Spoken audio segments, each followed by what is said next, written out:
اللہ اکبر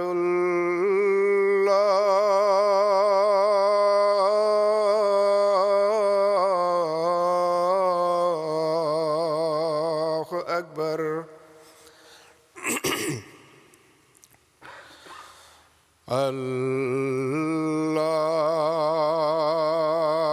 اکبر اللہ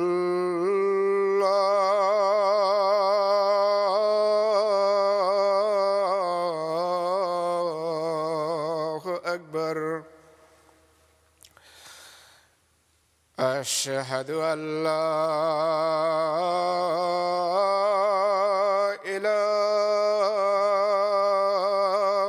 إله إلا الله أشهد أن لا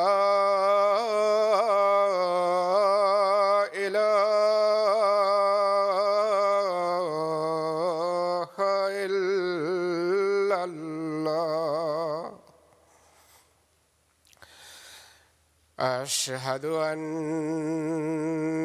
محمدًا رسول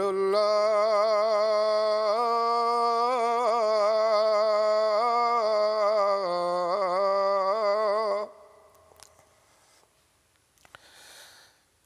أشهد أن محمدًا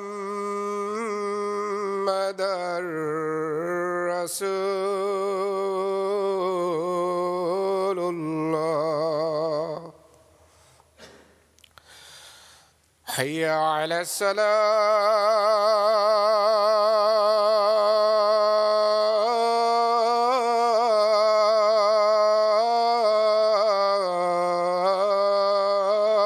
الصلاة حي على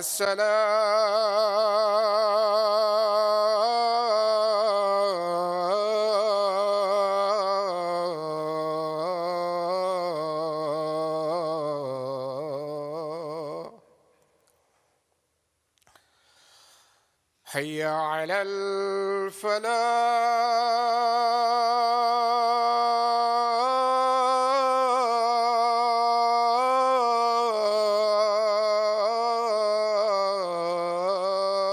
الفلاح حي على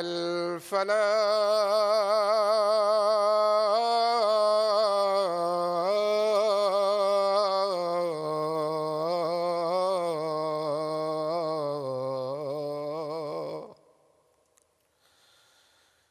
الله أكبر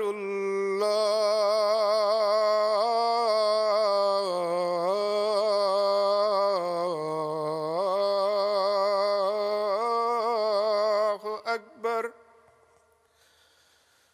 لا إله إلا الله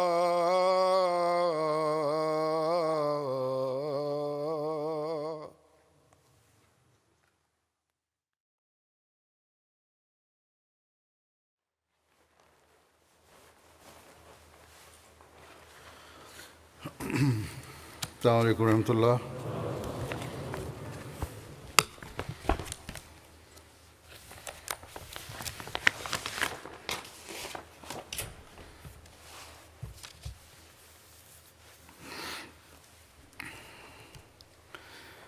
أشهد أن لا إله إلا الله وحده لا شريك له وأشهد أن محمدًا عبده ورسوله أما بعد فأعوذ بالله من الشيطان الرجيم بسم الله الرحمن الرحيم الحمد لله رب العالمين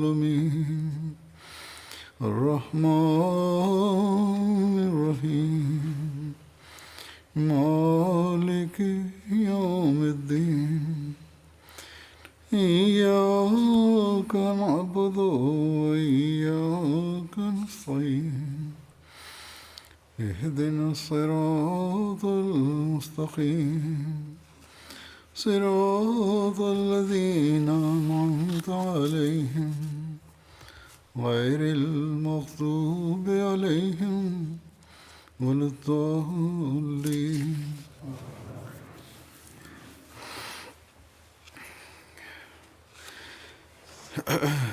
آج صحابہ کے ذکر میں سے کچھ بیان کروں گا. پہلا جو ذکر ہے وہ حضرت ابو لبابہ بن عبد المنذر کا ہے. ان کے بارے میں بعض اور روایات ملی ہیں، وہ پیش کر دیتا ہوں. تفصیل تو پہلے بھی آ چکی ہے.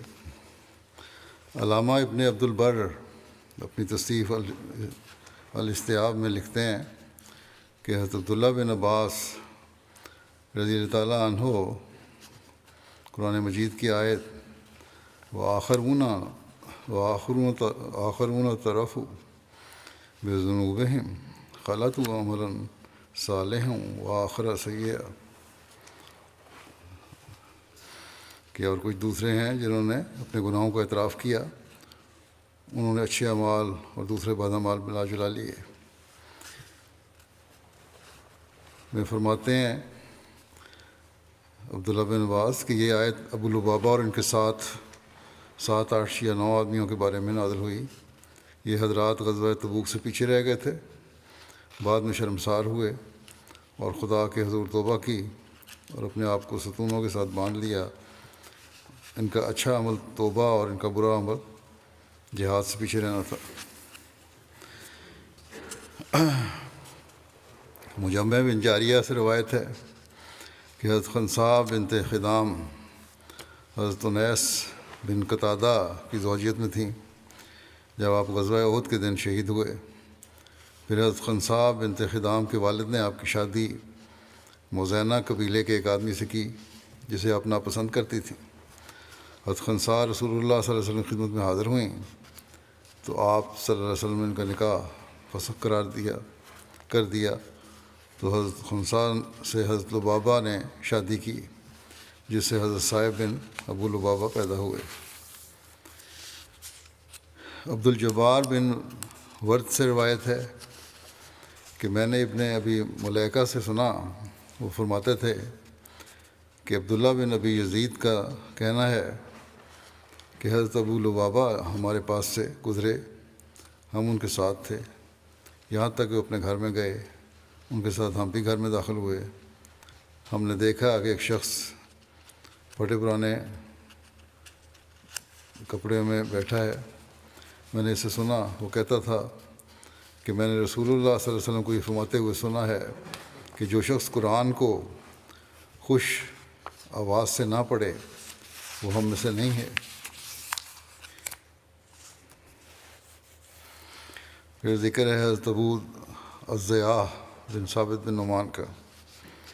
ایک روایت میں ہے کہ حضرت ابو الضیاح حضرت صلی اللہ علیہ وسلم کے ساتھ غزوہ بدر کے لیے نکلے تھے، لیکن پنڈلی پر پتھر کی نوک لگنے سے زخم آیا، جس کی وجہ سے وہ واپس لوٹ گئے اور رسول اللہ صلی اللہ علیہ وسلم نے ان کا حصہ رکھا بدر میں. پھر حضرت انسا مولا رسول اللہ صلی اللہ علیہ وسلم کا ذکر ہے. حضرت انسا کی کنیت ابو مسروح اور بعض کے نزدیک ابو مسرہ بیان ہوئی ہے. حضرت انسا سرا میں پیدا ہوئے تھے. سرا یمن اور حبشہ کے قریب ایک جگہ ہے. ان کی ہجرت کے بارے میں بیان ہوا ہے کہ جب آپ نے مدینہ کی طرف ہجرت کی تو آپ حضرت کلثوم بن ہدم کے ہاں ٹھہرے، جبکہ بعض روایات کے مطابق آپ حضرت سعد بن خیثمہ کے ہاں ٹھہرے. امام زہری بیان کرتے ہیں کہ رسول اللہ صلی اللہ علیہ وسلم ظہر کے بعد ملاقات کرنے والوں کو ملنے کی اجازت دے دیا کرتے تھے، اور آپ صلی اللہ علیہ وسلم سے ان لوگوں کے لیے حضرت انسا اجازت لیا کرتے تھے، اندر گھر اطلاع دینی ملاقاتیوں کی آپ کا کام تھا۔ پھر ذکر ہے حضرت مرثد بن ابی مرثد کا۔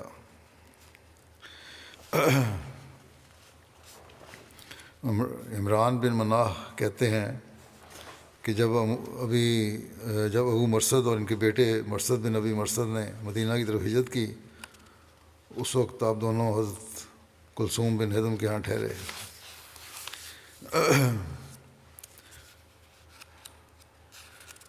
محمد بن عمر کہتے ہیں کہ آپ غزوہ احد میں بھی شریک ہوئے اور سریہ رجی والے دن آپ کی شہادت ہوئی۔ حضرت مرثد کے ایک بیٹے انیس بن مرثد بن ابی مرثد الغنوی کا ذکر ملتا ہے۔ آپ کو انس بھی کہا جاتا ہے، مگر انیس اکثر ملتا ہے۔ آپ رسول اللہ صلی اللہ علیہ وسلم کے ساتھ فتح مکہ اور غزوہ حنین میں شامل تھے۔ ابن حجر نے حضرت مرثد کی شہادت صفر 4 ہجری بیان کی ہے۔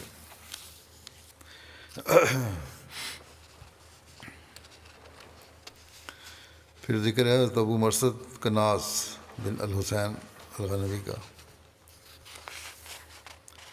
ان کا نام کناز تھا، ولدیت حسین بن یربو۔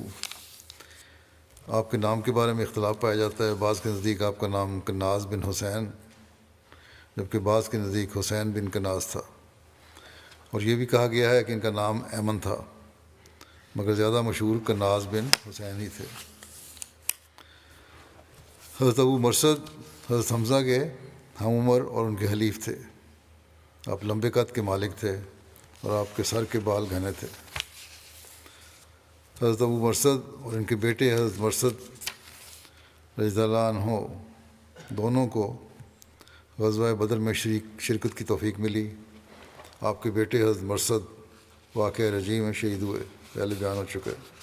حضرت ابو مرثد کے ایک پوتے حضرت انیس بن مرثد بھی نبی کریم صلی اللہ علیہ وسلم کے صحابی تھے۔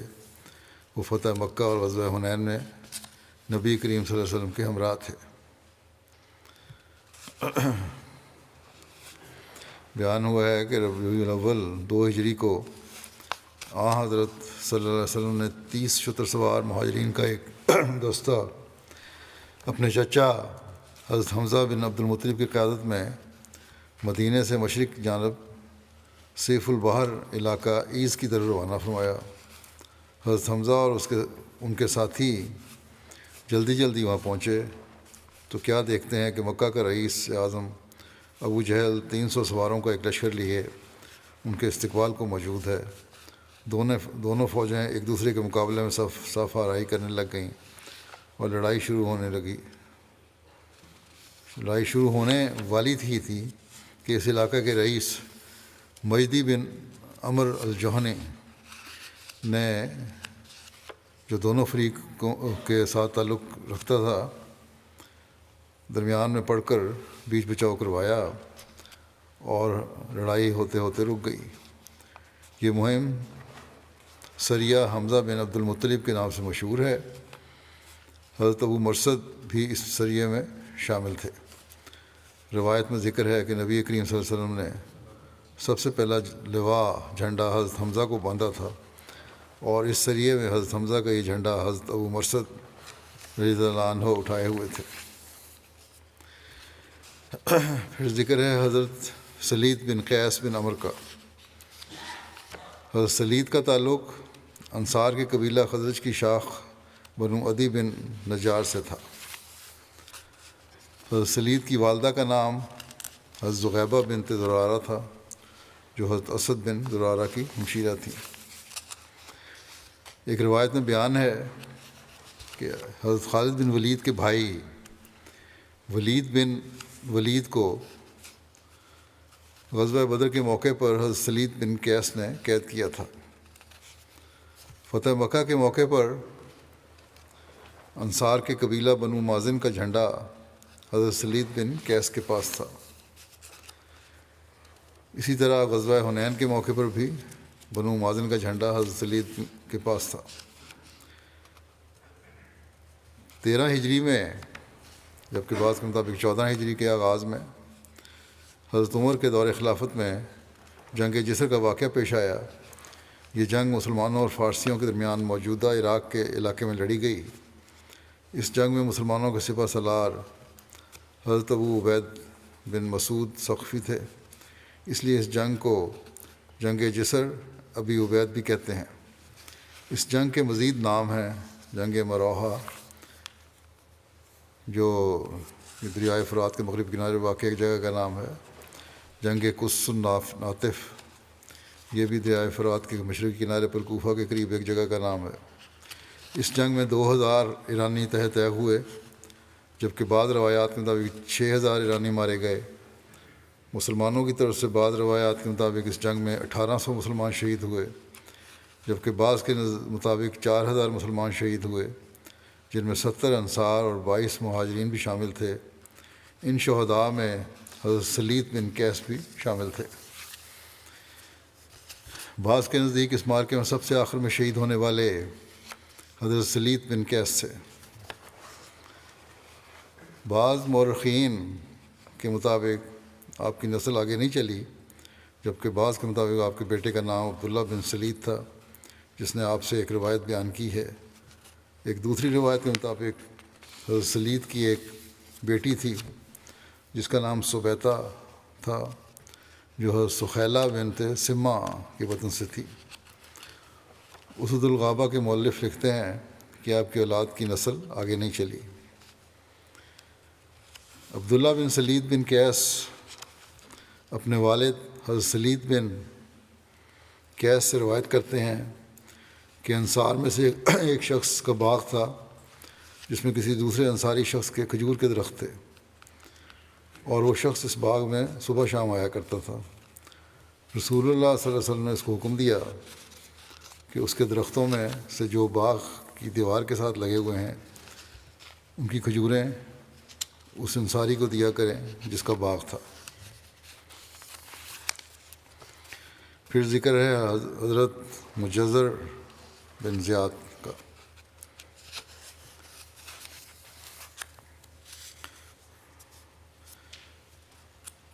موسیٰ بن عقبہ نے بیان کیا ہے کہ لوگوں کا خیال ہے کہ ابو یسر نے ابو بختری کا قتل کیا، اور بہت سے لوگوں نے کہا ہے کہ مجزر نے اسے قتل کیا تھا۔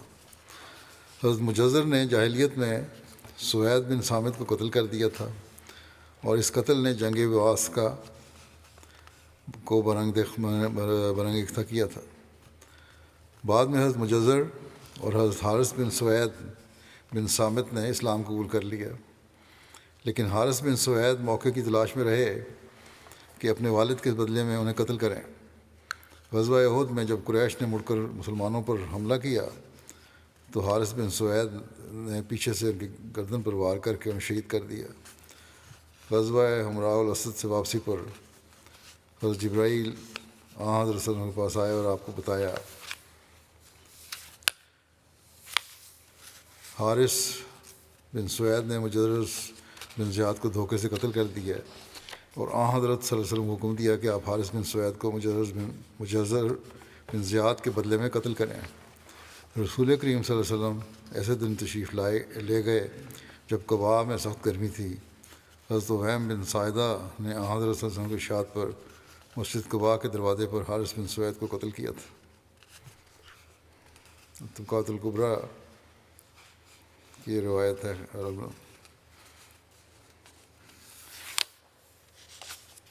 پھر حضرت رفاع بن رافع بن مالک بن اجلان کا ذکر ہے۔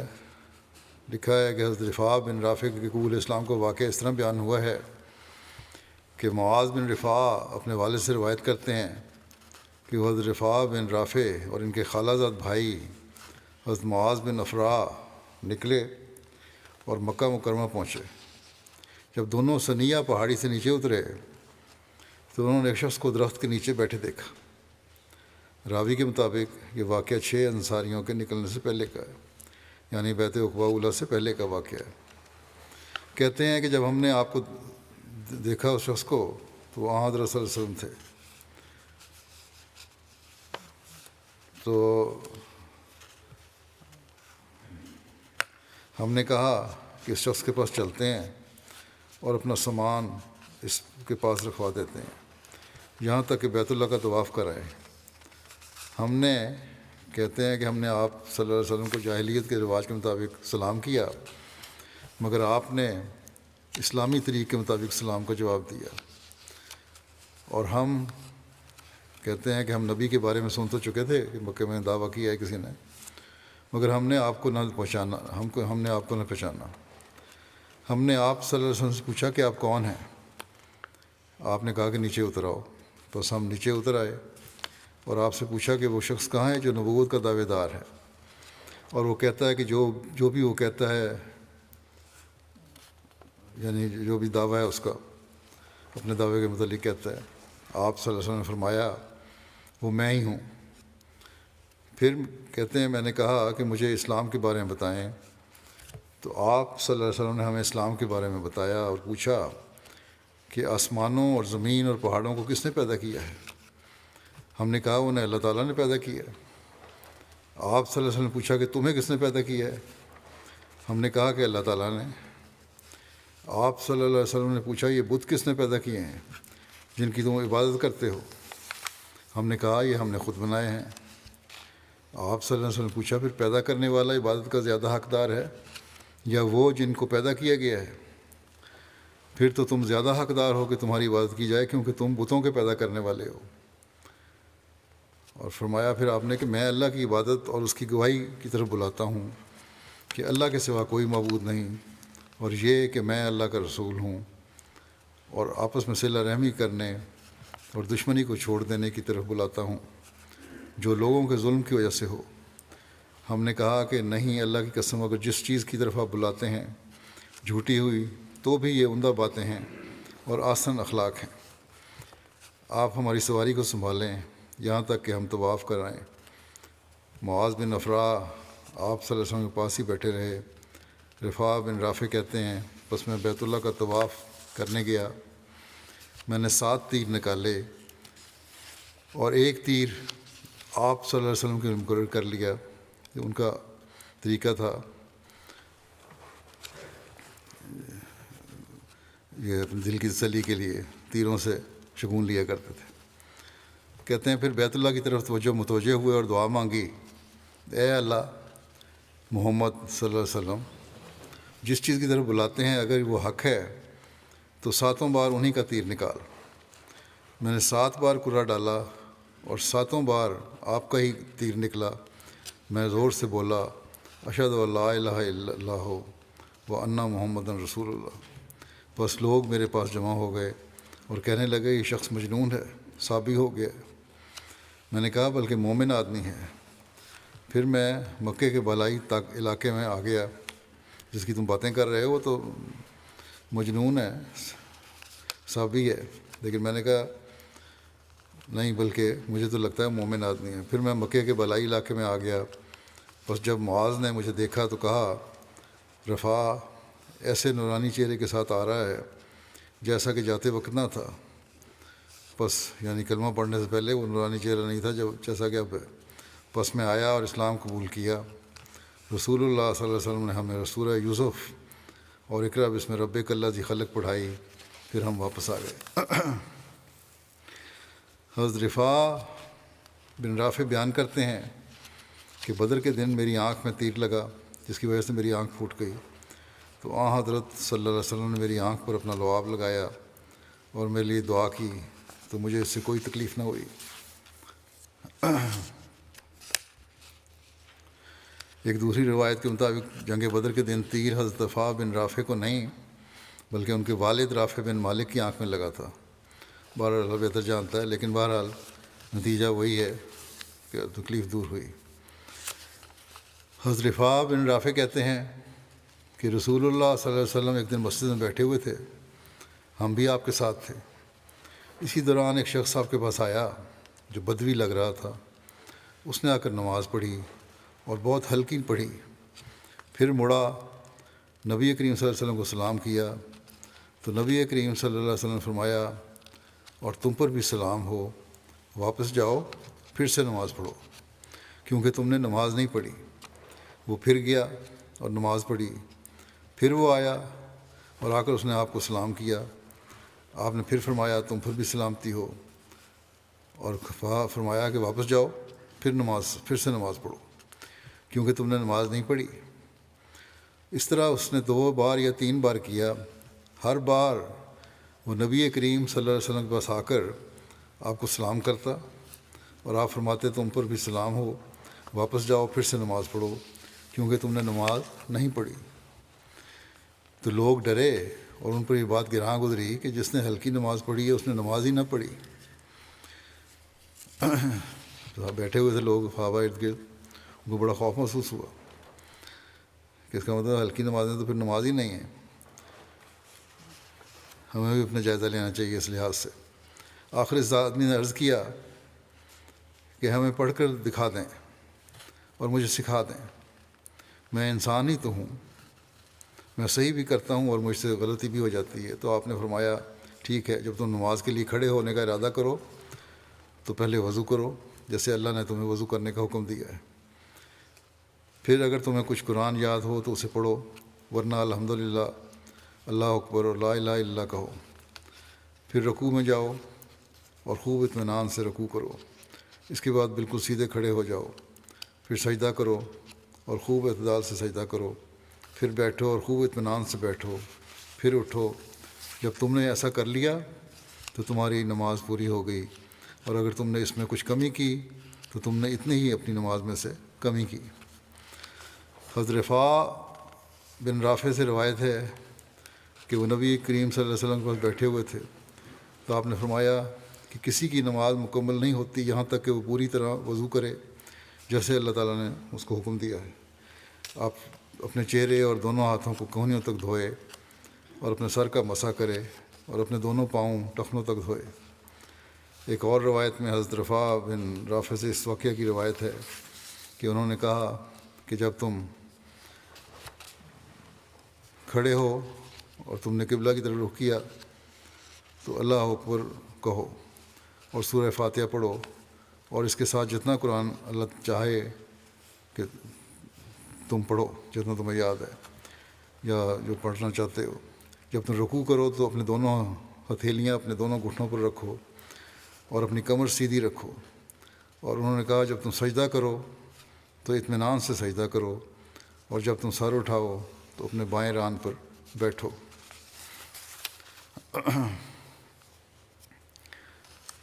پھر ذکر ہے حضرت اسید بن مالک بن ربیعہ کا۔ عثمان بن عبید اللہ سے مروی ہے کہ میں نے ابو اسید کو دیکھا تو اپنی داڑھی زرد رنگتے تھے۔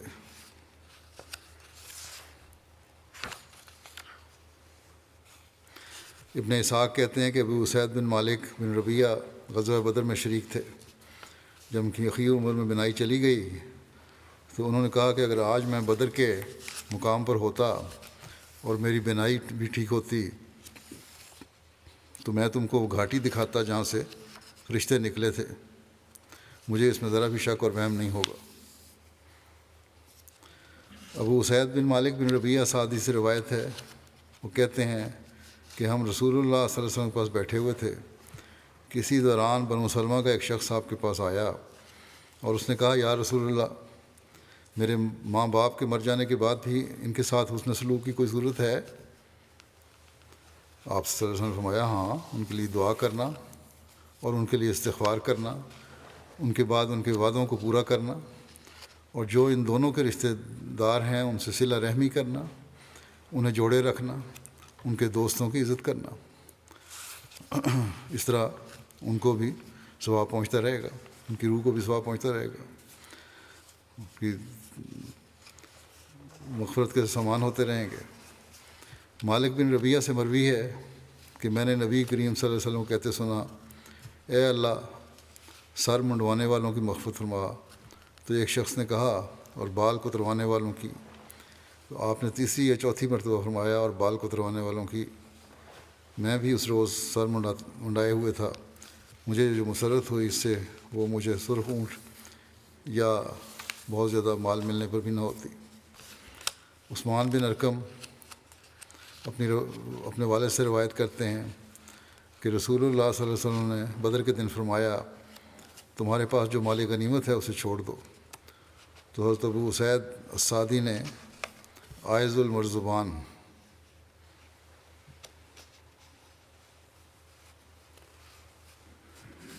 کی تلوار رکھ دی، عائض المرزبان کی تلوار رکھ دی، تو حضرت ارقم نے اسے اٹھا لیا، عائض المرزبان کی تلوار رکھ دی تو حضرت ارقم نے اسے اٹھا لیا اور کہا یا رسول اللہ یہ مجھے دے دیں، آپ صلی اللہ علیہ وسلم نے وہ تلوار ان کو عطا کر دی۔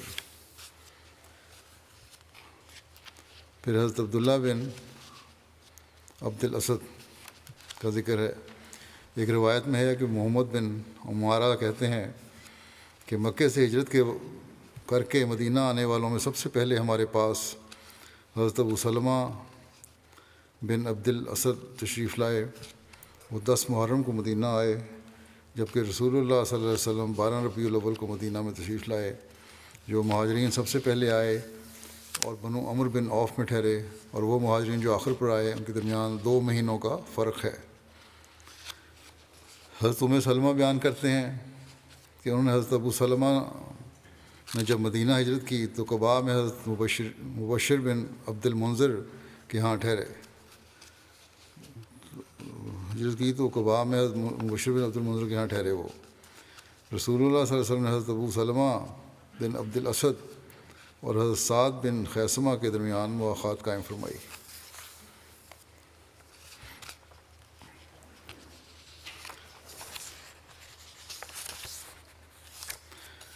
جب حضرت صلی اللہ علیہ وسلم کو قبیلہ بنو طے کے ایک شخص نے جو کہ اپنی بھتیجی سے ملنے کے لیے مدینہ آیا تھا یہ خبر دی کہ خویلد کے بیٹے طلحہ اور سلمہ اپنی قوم اور اپنے حلیفوں میں گھوم رہے ہیں اور اپنی قوم اور ان لوگوں کو رسول اللہ صلی اللہ علیہ وسلم کے خلاف بھڑکا کر جنگ پر آمادہ کر رہے ہیں، تو آپ صلی اللہ علیہ وسلم نے حضرت ابو سلمہ یعنی حضرت عبداللہ بن عبد الاسد کو بلا کر بنو اسد کی ترقوبی کے لیے 150 مہاجرین اور انصار کی سرکردگی میں بھیجا اور ان کو لواء یعنی ایک پرچم تیار کر کے دیا، اور جس شخص نے بنو اسد کے متعلق یہ اطلاع دی تھی اس کو بطور راہبر ساتھ بھیجا۔ حضور صلی اللہ علیہ وسلم نے حضرت ابو سلمہ کو حکم دیتے ہوئے فرمایا کہ تم آگے بڑھتے رہو یہاں تک کہ بنو اسد کے علاقے میں جا کر پڑاؤ ڈالو، اور اس سے پہلے کہ وہ اپنے لشکر کے ساتھ تمہارا سامنا کریں تم ان پر حملہ کر دو۔ چنانچہ اس حکم پر حضرت ابو سلمہ نہایت تیزی کے ساتھ رات دن سفر کرتے ہوئے عام راستوں سے ہٹ کر چلے تاکہ بنو اسد کو ان کی پیش قدمی کی خبر نہ ہونے سے پہلے وہ ان کے سر پر اچانک پہنچ جائے۔ آخر چلتے چلتے وہ بنو اسد کے ایک چشمے پر پہنچ گئے اور انہوں نے مویشیوں کے باڑے پر حملہ کر دیا اور ان کے 3 چرواہوں کو پکڑ لیا۔ باقی تمام لوگ جان بچا کر بھاگنے میں کامیاب ہو گئے۔ حضرت ابو سلمہ نے اپنے دستے کو 3 حصوں میں تقسیم کیا اور ایک حصہ اپنے پاس رکھ کر باقی 2 کو ادھر ادھر روانہ کر دیا۔ یہ لوگ کچھ اور اونٹ اور بکریاں پکڑ لائے مگر کسی آدمی کو نہ پکڑ سکے۔ اس کے بعد حضرت ابو سلمہ واپس مدینہ لوٹ آئے۔ سیرت الحربیہ کا حوالہ ہے۔ عمر بن سلمہ کہتے ہیں کہ حضرت ابو سلمہ غزوہ بدر اور احد میں شریک ہوئے، اور ابو اسامہ جوشمی نے غزوہ احد میں انہیں زخمی کیا۔ اس نے حضرت ابو سلمہ کے بازو پر برچھی سے وار کیا۔ حضرت ابو سلمہ 1 ماہ تک اس زخم کا علاج کرتے رہے، جو بظاہر اچھا بھی ہو گیا۔ زخم مندمل ہو گیا جس کی خرابی کو کوئی نہ پہچانتا تھا۔ رسول اللہ صلی اللہ علیہ وسلم نے ہجرت کے 35ویں مہینے محرم میں انہیں ایک سریہ میں قطن بنو اسد کی طرف بھیجا۔ قطن کے متعلق کہتے ہیں یہ نیزہ نجد اور خیبر کے وسط میں ایک پہاڑی ہے جس کے شمال میں بنو اسد بن خزیمہ آباد تھے۔ بہرحال وہ 10 سے زائد راتیں مدینہ سے باہر رہنے کے بعد واپس لوٹے تو ان کا زخم خراب ہو گیا اور وہ بیمار ہو گئے، اور 3 جمادی الاخر 4 ہجری کو وفات پا گئے۔ ابو قلابہ سے مروی ہے کہ نبی کریم صلی اللہ علیہ وسلم حضرت ابو سلمہ بن عبد الاسد کے پاس عادت کے لیے تشریف لائے، آپ صلی اللہ علیہ وسلم کی تشریف آوری کے ساتھ ہی ان کی روح پرواز کر گئی۔ راوی کہتے ہیں کہ اس پر وہاں عورتوں نے کچھ کہا تو حضرت صلی اللہ علیہ وسلم نے فرمایا رک جاؤ، اپنی جانوں کے لیے خیر کے سوا اور کوئی دعا نہ کیا کرو، کیونکہ فرشتے میت کے پاس حاضر ہوتے ہیں، یا فرمایا میت کے اہل کے پاس، وہ ان کی دعا پر آمین کہتے ہیں، لہٰذا اپنے لیے سوائے خیر کے اور کوئی دعا نہ کرو۔ یہ رونا پیٹنا جو ہے نا، جس کو ہمارے یہاں سے آپے کرنا بھی کہتے ہیں، وہ نہیں ہونا چاہیے۔ پھر فرمایا اے اللہ ان کے لیے ان کی قبر کو کشادہ کر دے اور ان کے لیے اس میں روشنی کر دے، ان کے نور کو بڑھا دے اور ان کے گناہ کو معاف کر دے۔ اے اللہ ان کا درجہ ہدایت یافتہ لوگوں میں بلند کر، ان کے پسماندگان میں تو ان کا قائم مقام ہو جا، ہمیں اور ان کو بخش دے اے رب العالمین۔ پھر فرمایا جب روح نکلتی ہے تو اس کے پیچھے ہوتی ہے، تو نظر اس کے پیچھے ہوتی ہے، کیا تم اس کی آنکھیں کھلی نہیں دیکھتی؟ پھر ذکر ہے حضرت خلاد بن رافع الزرقی کا، انصاری تھے۔ حضرت خلاد بن رافع کا تعلق انصار کے قبیلہ بنو خزرج کی شاخ اجلان سے تھا۔ ان کے والدہ کا نام ام مالک بنت ابی بن مالک تھا۔ حضرت خلاد کے بیٹے کا نام یحییٰ تھا جو ام رافع بنت عثمان بن خلدہ کے بطن سے تھے۔ تمام بچے ان کے وفات پا گئے تھے، یہ لکھا ہے شروع میں۔ جیسا کہ نماز پڑھنے کے بارے میں ایک روایت بیان ہو چکی ہے کہ دوبارہ پڑھو، آپ صلی اللہ علیہ وسلم نے فرمایا 2-3 دفعہ ایک شخص کو۔ صحیح بخاری میں روایت ہے کہ حضرت ابو ہریرہ سے یہ روایت ہے کہ رسول اللہ صلی اللہ علیہ وسلم مسجد میں تشریف لائے، اتنے میں ایک شخص آیا اور اس نے نماز پڑھی، پھر اس نے نبی کریم صلی اللہ علیہ وسلم سلام کیا، آپ نے سلام کا جواب دیا اور فرمایا واپس جاؤ اور نماز پڑھو، اور اسی طرح اس کو دوبارہ لوٹا دیا، پھر اس کو لوٹایا اور اسی کہا کہ واپس جاؤ اور نماز پڑھو، جیسا کہ بیان ہو چکا ہے پہلے۔ پھر اس نے کہا کہ اس ذات کی قسم جس نے آپ کو حق کے ساتھ مبعوث فرمایا ہے، میں اس سے اچھی نماز نہیں پڑھ سکتا، اس لیے آپ مجھے سکھائیں۔ آپ صلی اللہ علیہ وسلم نے فرمایا جو نماز کے لیے کھڑے ہو تو اللہ اکبر کہو، پھر قرآن میں سے جو میسر ہو پڑھو، پھر رکوع کرو، یعنی سورہ فاتحہ کے بعد جو میسر ہے، یہاں تک کہ رکوع میں تمہیں اطمینان ہو جائے، پھر سر اٹھاؤ یہاں تک کہ اطمینان سے کھڑے ہو جاؤ، پھر سجدہ کرو یہاں تک کہ تمہیں سجدے میں اطمینان ہو جائے، پھر سر اٹھاؤ یہاں تک کہ اطمینان سے بیٹھ جاؤ، الغرض اپنی ساری نماز میں اسی طرح کرو۔ علامہ ابن حجر اسقلانی کہتے ہیں کہ وہ شخص جس کے ساتھ یہ واقعہ پیش آیا وہ حضرت خلاد بن رافع تھے۔ پھر حضرت عباد بن بشر کا ذکر ہے۔ غزوہ خندق کے موقع پر بھی حضرت عباد بن بشر کو بھرپور خدمت کی توفیق ملی، چنانچہ حضرت ام سلمہ رضی اللہ عنہا بیان کرتی ہیں کہ میں خندق میں رسول کریم صلی اللہ علیہ وسلم کے ساتھ تھی اور کسی جگہ بھی آپ سے الگ نہیں ہوئی، آپ خود بھی خندق کی نگرانی فرماتے تھے، ہم سخت سردی میں تھے، میں آپ کو دیکھ رہی تھی کہ آپ اٹھے اور جس قدر اللہ نے چاہا آپ نے اپنے خیمے میں نماز پڑھی، پھر آپ باہر نکلے اور دیکھا، کچھ دیر کے لیے نظر دوڑائی، پھر میں نے آپ کو یہ فرماتے ہوئے سنا یہ تو مشرکوں کے گھوڑ سوار ہیں جو خندق کا چکر لگا رہے ہیں، انہیں کون دیکھے گا؟ پھر آپ نے آواز دی اے عباد بن بشر۔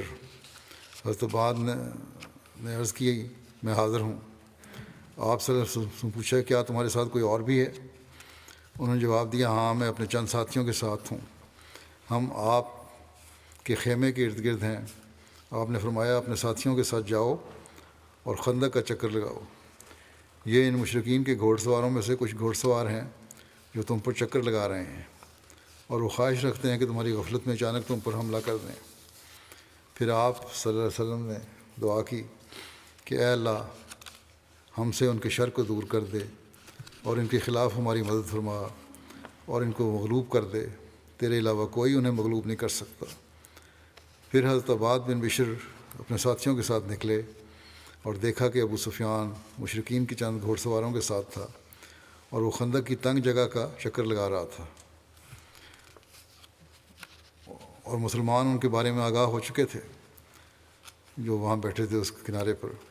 انہوں نے ان پتھر اور تیر برسائے مسلمانوں نے، پھر ہم بھی ان کے ساتھ رک گئے اور ہم نے بھی ان پر تیر اندازی کی، یہاں تک کہ ہم نے ان مشرکین کو تیر اندازی کرتے ہوئے اپنی جگہ سے ہٹنے پر مجبور کر دیا اور وہ اپنے ٹھکانوں کی طرف لوٹ گئے۔ اور میں رسول اللہ صلی اللہ علیہ وسلم کی طرف سے آیا، رسول اللہ صلی اللہ علیہ وسلم کی طرف آیا اور میں نے آپ کو نماز کی حالت میں پایا۔ پھر میں نے آپ کو اس واقعہ کے بارے میں آگاہ کیا۔ حضرت سلمہ رضی اللہ عنہا بیان کرتی ہیں کہ پھر آپ صلی اللہ علیہ وسلم سو گئے یہاں تک کہ میں نے آپ کی سانس کی آواز سنی اور آپ اس وقت تک نہ اٹھے یہاں تک کہ میں نے حضرت بلال کو صبح کی اذان دیتے ہوئے سنا اور فجر کی سفیدی نظر آ گئی۔ پھر آپ صلی اللہ علیہ وسلم باہر تشریف لائے اور مسلمانوں کو نماز پڑھائی۔ حضرت سلمہ رضی اللہ عنہا بیان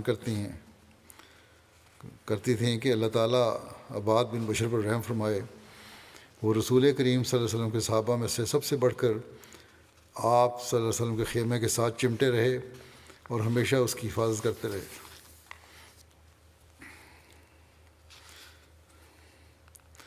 حضرت عائشہ فرمایا کرتی تھیں کہ انصار میں سے 3 اشخاص اپنی افضلیت میں جواب نہیں رکھتے، یعنی حضرت اسید بن حضیر، حضرت سعد بن معاذ اور حضرت عباد بن بشر۔ طویل قبیلہ کے متعلق روایت ہے کہ حضرت عباد بن بشر روایت ہے، اس میں حضرت عباد بن بشر کا نام بھی آتا ہے۔ چنانچہ حضرت طویلہ رضی اللہ عنہ سے روایت ہے کہ ہم بنو حارثہ میں ظہر یا عصر کی نماز پڑھ رہے تھے اور 2 رکعت بیت المقدس کی طرف رخ کر کے پڑھی تھی کہ ایک آدمی آیا اور اس نے آ کر انہیں بتایا کہ قبلہ مسجد حرام کی طرف پھیر دیا گیا ہے۔ وہ بیان کرتی ہیں کہ پھر ہم نے جگہ تبدیل کر لی اور مرد عورتوں کی جگہ کی طرف منتقل ہو گئے اور عورتیں مردوں کی جگہ کی طرف۔ ایک روایت کے مطابق اس اطلاع دینے والے آدمی کا نام حضرت عباد بن بشر بن قیزی تھا، جو کہ قبیلہ بنو حارثہ سے تعلق رکھتے تھے، جبکہ ایک دوسرے قول کے مطابق یہ شخص حضرت عباد بن بشر بن وقش تھے، جو بنو عبد الاشل سے تعلق رکھتے تھے۔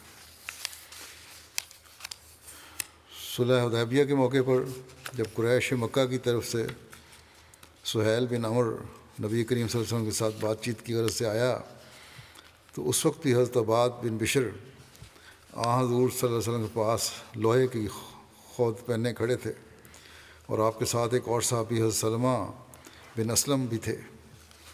دوران گفتگو جب سہیل کی آواز بلند ہوئی تو حضرت عباد بن بشر نے اسے کہا کہ رسول کریم صلی اللہ علیہ وسلم کے پاس اپنی آواز دھیمی رکھو۔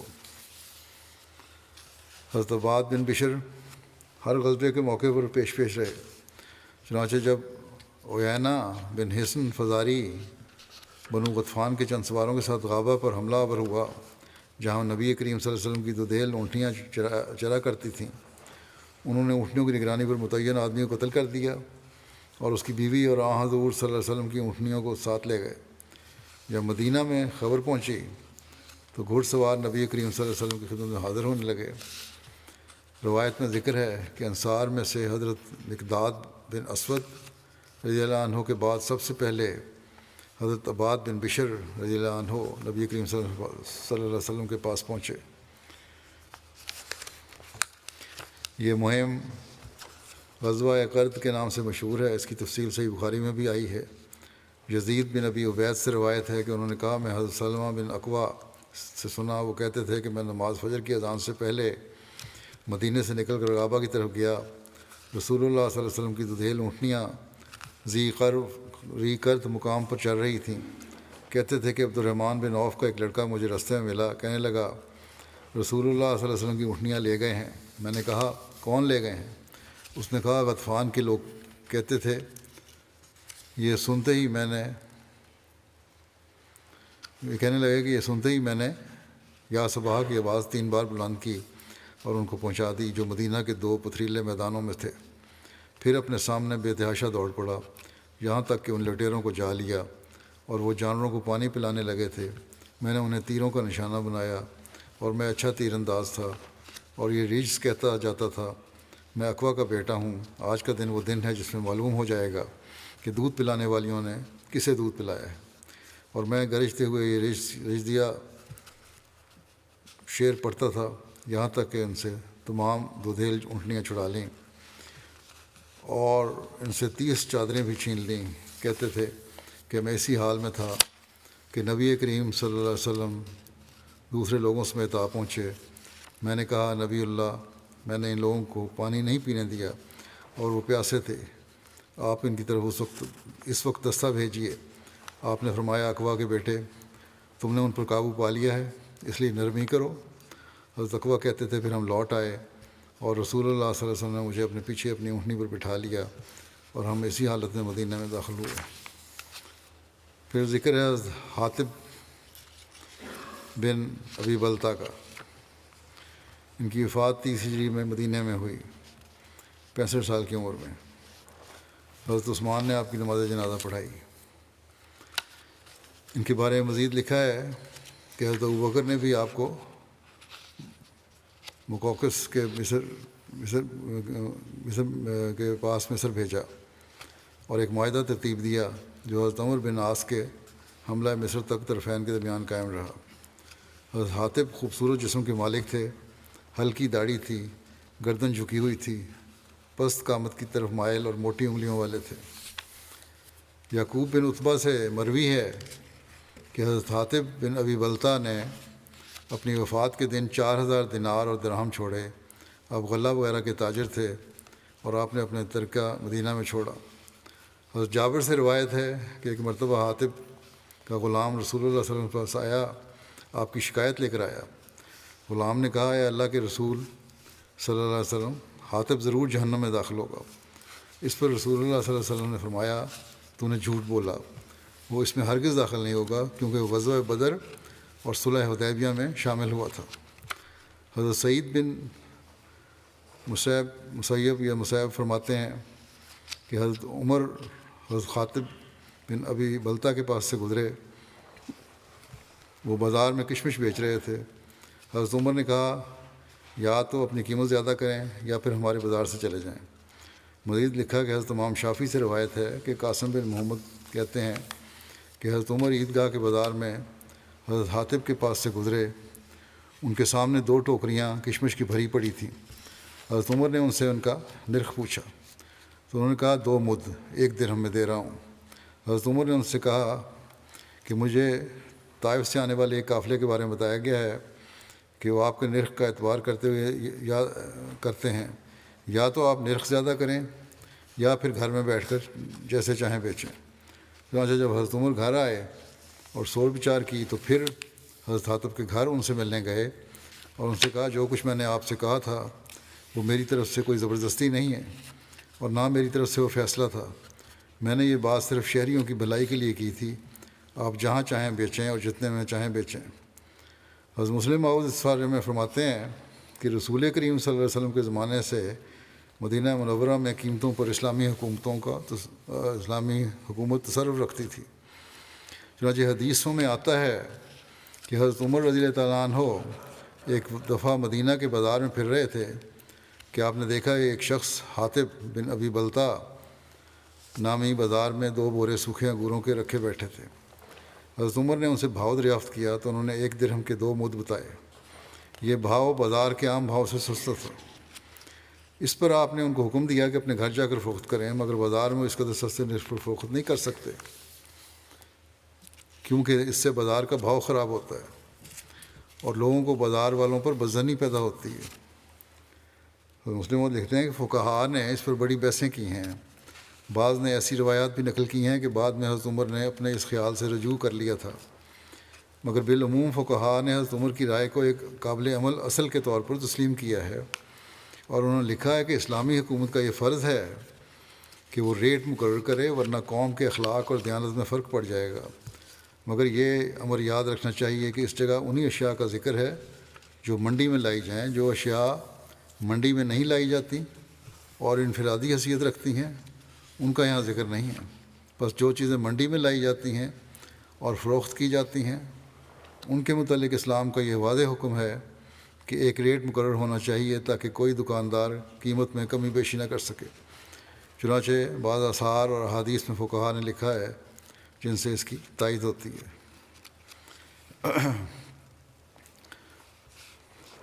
یہاں مقابلہ بازی میں پھر ایک دوسرے کو نقصان پہنچانے کی کوشش کرتے ہیں، اس لیے ایک ریٹ ہو۔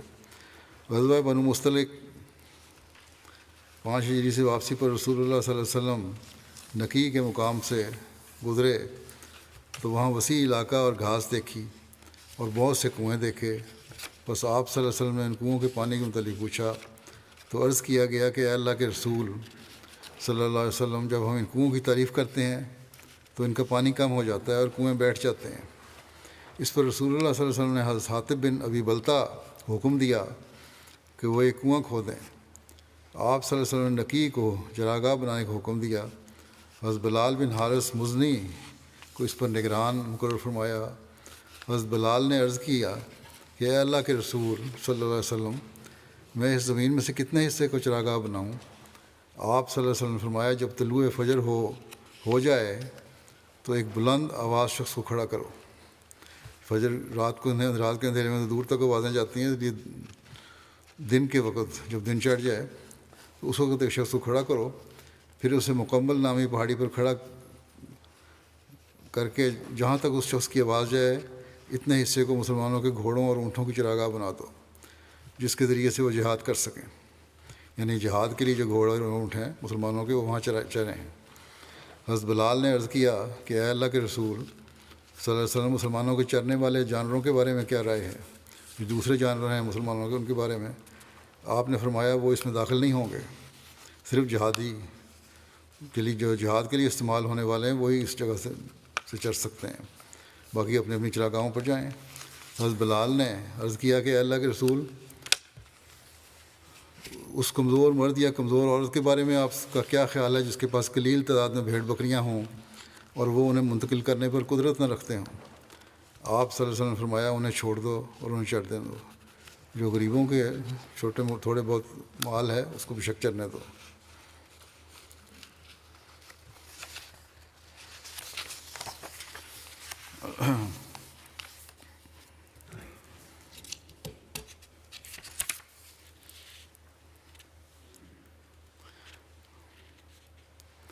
یہ جو ایک روایت آئی ہے پہلے بھی بیان ہو چکی ہے کہ ایک انصاری تھا اور نے حضرت زبیر سے ہررا کی اس ندی کے بارے میں جھگڑا کیا جس سے لوگوں کو کھجوروں کو پانی دیا کرتے تھے۔ انصاری نے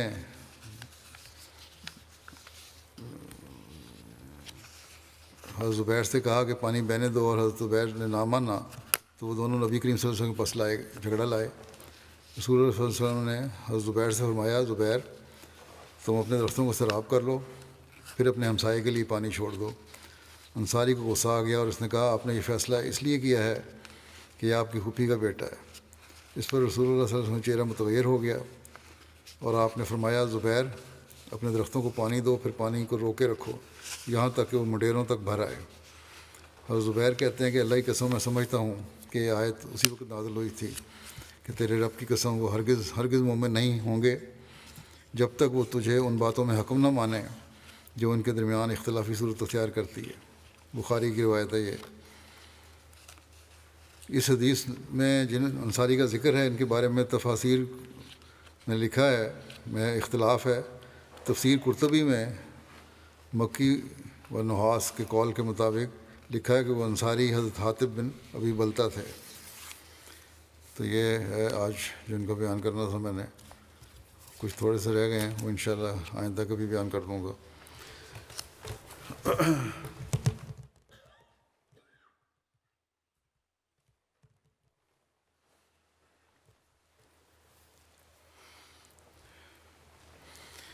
الحمد للہ نحمده ونستعینه ونستغفره ونؤمن به ونتوکل علیہ ونعوذ باللہ من شرور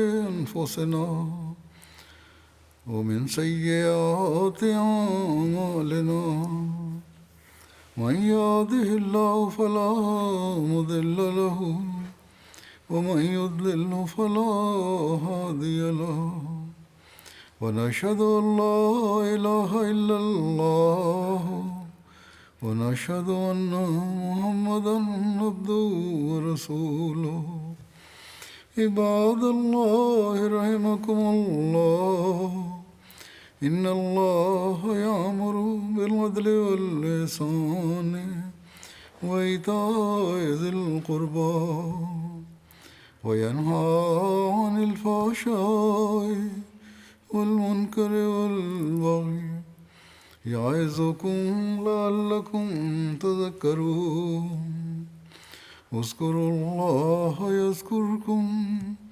وادعوه يستجب لكم ولذكر الله أكبر